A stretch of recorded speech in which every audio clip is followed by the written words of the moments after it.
ಕರ್ನಾಟಕ ಸರ್ಕಾರ, ಕಾಂಗ್ರೆಸ್ಸಿನ ಕರ್ನಾಟಕ ಸರ್ಕಾರ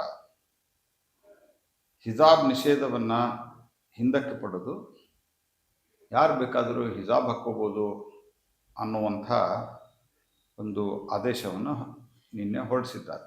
ಹಿಜಾಬಕ್ಕೆ ನಿಷೇಧಿಲ್ಲ ಅಂಥೇಳಿ.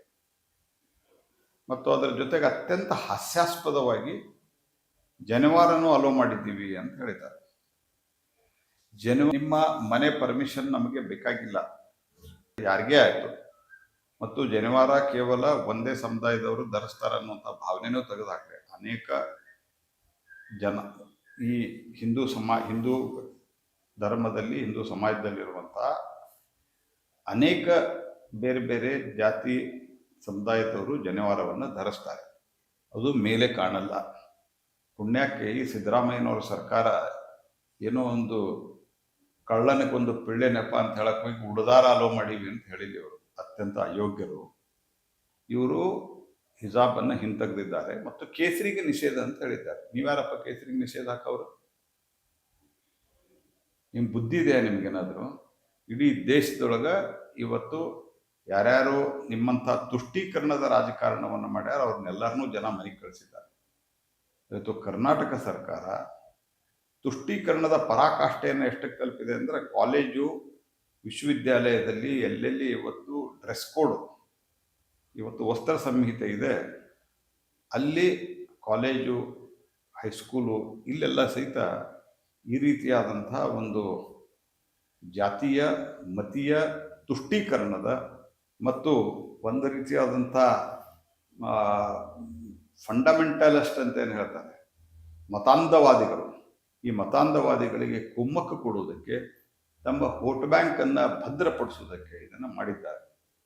ಹಾಗಾಗಿ ಇದು ನಾವು ಹೇಳ್ತೀವಪ್ಪ, ನಾಳೆ ನಾನೊಂದು ಕೇಸರಿ ಶಾಲೆ ಹಾಕೊಂಡ್ಬರ್ತೀನಿ. ನೀವ್ಯಾರು ಕೇಳೋರು? ನೀವ್ಯಾರು ನಿಷೇಧ ಮಾಡೋರು? ಮುಖ್ಯಮಂತ್ರಿ, ನಿಮಗೇನು ಅಧಿಕಾರ ಇದೆ? ನೀವು ಈ ದೇಶ 80% ಇವತ್ತು ಹಿಂದೂಗಳಿದ್ದಾರೆ, ನೀವು ನೆನಪಿಟ್ಟುವರೆ. ಮತ್ತು ನಿಮ್ಮದಿದ್ದು ನಡೆಯೋದಿಲ್ಲ.